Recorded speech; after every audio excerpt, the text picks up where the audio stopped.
Welcome into another edition of Football 101 here at PhiladelphiaEagles.com. Ross Tucker, the former NFL offensive lineman, with you. You can hear me Sirius XM NFL Radio, see me on NBC Sports Network, or just always check me out whenever you want over at RossTucker.com.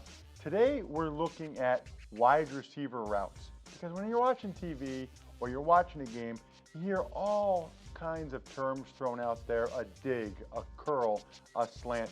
What do they really mean? It's not that complicated. We'll give you the base routes and exactly what they look like. So from here on out, you'll know exactly what the announcer is talking about when he talks about a specific route and says it by name. And let's start with one of the most basic ones, and that is just a flat and a slant. We'll actually look at two here at the same time. The tight end is going to run a flat route, which is also just a quick out, right? A flat route, same thing as a quick out.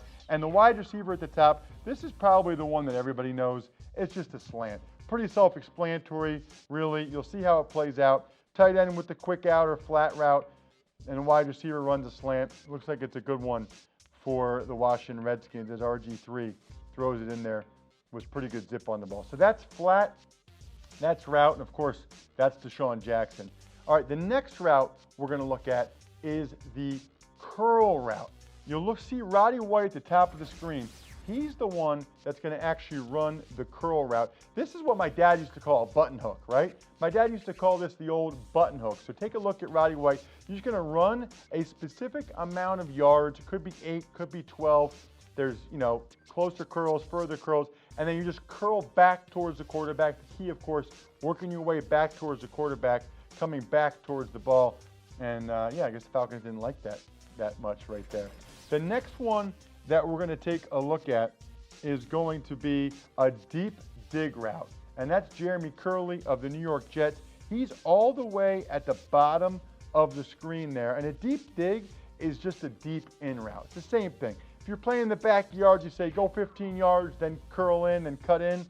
That's what it is. A deep in cut, a deep dig. They're basically the same thing. And you see Jeremy Curley running that right there against a zone coverage for the Chicago Bears. All right, the next one we're going to look at is Sammy Watkins running a deep post. I think most people know what the post is. You're going straight, and then you're taking an angle towards the field goal post.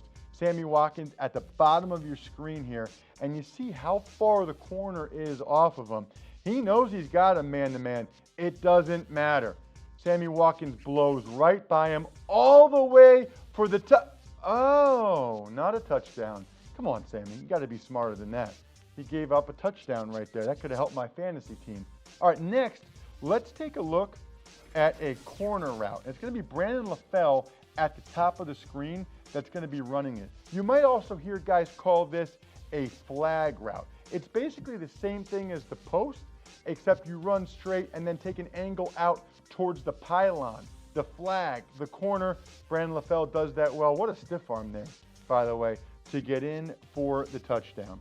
Last, but certainly not least, the go route. You'll hear people call this a fly route. You'll hear people call it a 9 route. Look at the bottom of your screen. You see Martavis Bryant, the rookie last year out of Clemson, coming over in motion. Looks like he's working against Leon Hall one-on-one, and he's just running straight down the field as fast as he can, which evidently is much, much faster than Leon Hall. Holy smokes, the Steelers have some weapons at the wide receiver position, to be sure. So now we have a better idea of the different routes, what they're called. Some of them have 2 or 3 names, but now at least you have the basic idea for what the different routes are when you hear the announcers talking about them now when you're watching the games. We've got a whole lot more where this segment came from and the other Football 101 segments available anytime at PhiladelphiaEagles.com.